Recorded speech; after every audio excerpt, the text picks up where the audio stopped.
Mitt Romney made the economy the centerpiece of his rallying cry as he kicked off his presidential campaign in New Hampshire today.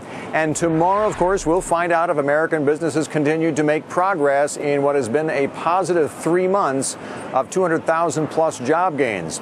But our next two guests don't think that's going to happen for different reasons. Kenneth Malin is the chief economist with Clearview Economics. Diane Furchtgott-Roth is the director of the Center for Employment Policy with the Hudson Institute. Good to see you both. Thank you for joining us today. It's great to be with you. Ken, why don't you think we're going to see much job growth for May? Mr. Malin?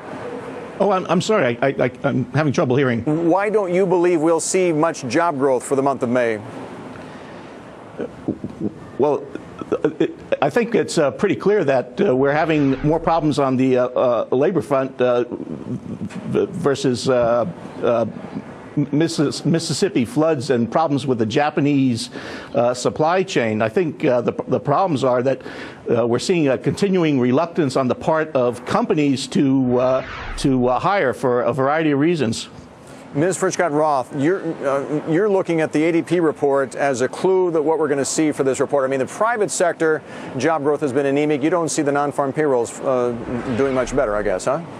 Well, no one knows what the number is until it comes out tomorrow. The ADP is not as broad a survey as the Bureau of Labor Statistics data that are coming out tomorrow. But what troubles me is the level of first-time unemployment insurance claims that's been above 400,000 for about the past 5 or 6 weeks. Right. Today it came in at 422,000. A level under 400,000 signals job growth. And what's troubling to me is that that level has gone up over the past 5 weeks. What has to happen to bring more confidence back to employers to want to hire again, in your view, Diana?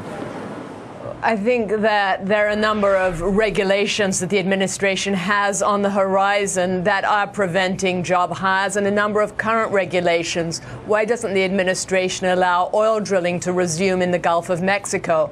Why is the National Labor Relations Board blocking Boeing from using its new plant in South Carolina? Boeing had a Dreamliner plant in Washington State. It has the plant. It's expanding there. It wants to expand and build another one in South Carolina. It's built the plant, but the National Labor Relations Board doesn't want it to use that plant that would employ thousands of people in South Carolina. Well, those are two examples, though. But I mean, it's a big country, and there's a lot of different industries that could be hiring right now, not just energy or aerospace. I mean, and they're not hiring. But it sends a bad signal for the National Labor Relations Board to do that to Boeing. It means other companies, both foreign companies that are inclined to set up in the United States and domestic companies that want to set up in Ohio, open plants here. Yeah. You know, if Boeing had opened the second plant in China, the NLRB wouldn't have protested at all. Yeah. So, plus there's the EPA's regulation of carbon, which would raise the energy costs here. Okay, so you're blaming the government. Ken, what you're looking at retail data. What tells you that we're not going to see much job growth from that?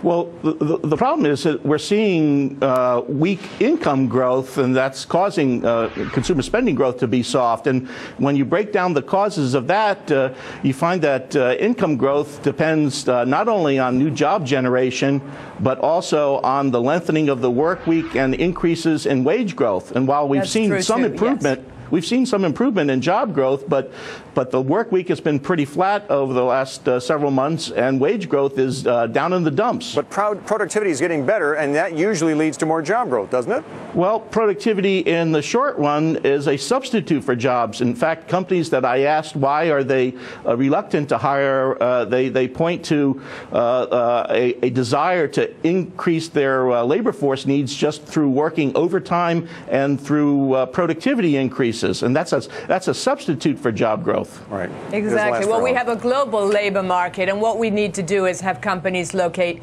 here in the United States rather than elsewhere. We're giving them more reasons to locate offshore rather than here, and that's a big mistake. All right. Thank you both for joining us. Appreciate you very much. Great to be with you. Thank you.